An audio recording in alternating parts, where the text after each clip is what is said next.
Plastic pollution is a big topic, and I want to just go over a little bit about our position, the consumer's position in the circle. So from the moment we fabricate the materials to sending it out to shipping it off to the consumers or having it purchased by us, the consumers, I feel like we're missing out something. Now, when we consume the product, we play a big position, right? Because as we consume something, as we purchase products from the supermarket or the shops nearby, what we're doing is we're creating a demand, which if this demand grows, the shops and the supermarkets and the people that are having all these products lining up for us are going to bring in more, right? As they bring in more, what we're doing is we're adding to this the rate of production. Because if we're not consuming anything, if we don't buy anything, like let's actually bring something in. So if we're skipping the purchase and we're not purchasing things that are wrapped in plastic, for example. If we don't buy things that are wrapped in plastic, over time, this is going to build up, and as more and more people do it, the supermarkets and the shops, these are two examples, they're going to start understanding this.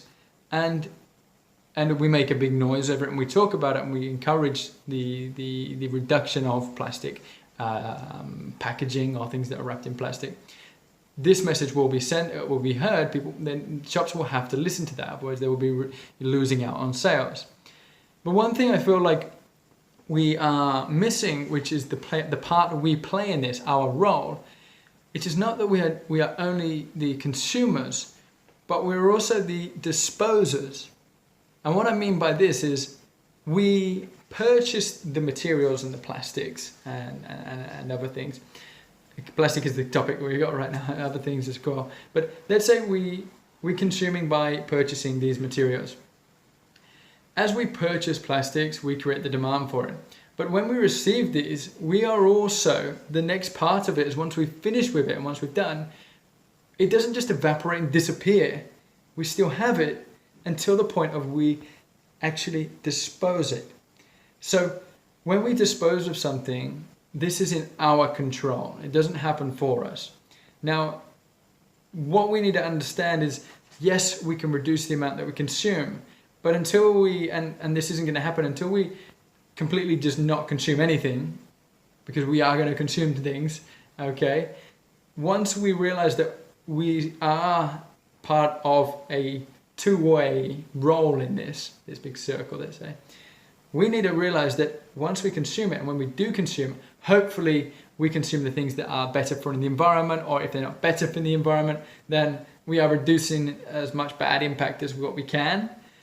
I'm not going to go into greater right now, but let's say we're reducing the bad that we're doing, because reducing the bad is better than just staying with lots of bad. It's a step. Now, if we are reducing that, we still need to understand where we dispose of it, because if we don't dispose it correctly, that reduction in how much bad we're doing it's inadequate anyway. We need to understand that where we put the items is very important.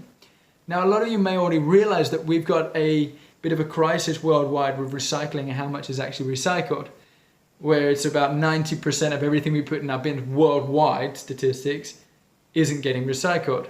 If this is true, we do need to work on a better system for the recycling, and until that better system is created and worked on, we can do much better by understanding and becoming educated on how we recycle our own items that we consume. Yeah? So we consume the products, we bring them into our lives, and we need to understand it. If we can't reuse it and reuse it and reuse it, and we get to that point where we pass the 5 or 7 hours of recycling, reusing, refusing, blah, blah, blah, and we get to the recycling, the last hour, and we think, okay, it's done, it's time, I need to get it out of my life, I'm going to recycle it, okay? You need to understand that recycling is a complex, system as well, and that just reading up the local articles or going onto the website of your council or just some kind of research on YouTube, you will find out a little bit more about recycling. And by doing this, you will understand much more on how to recycle correctly, and it will have a much better chance that it actually gets recycled. So that maybe your country is sitting at 33% of everything that we produce is getting recycled. If we all work on recycling better and understanding the process of recycling and how it's what is recycled and the recycling centers, and we may be able to just jump that number up.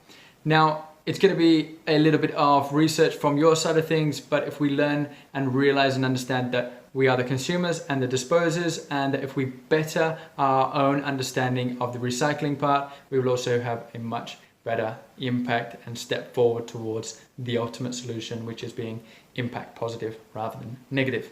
If you like that, guys, and you want to hear more about that, please hit me a thumbs up, click subscribe, send me a message, let me know what your thoughts are.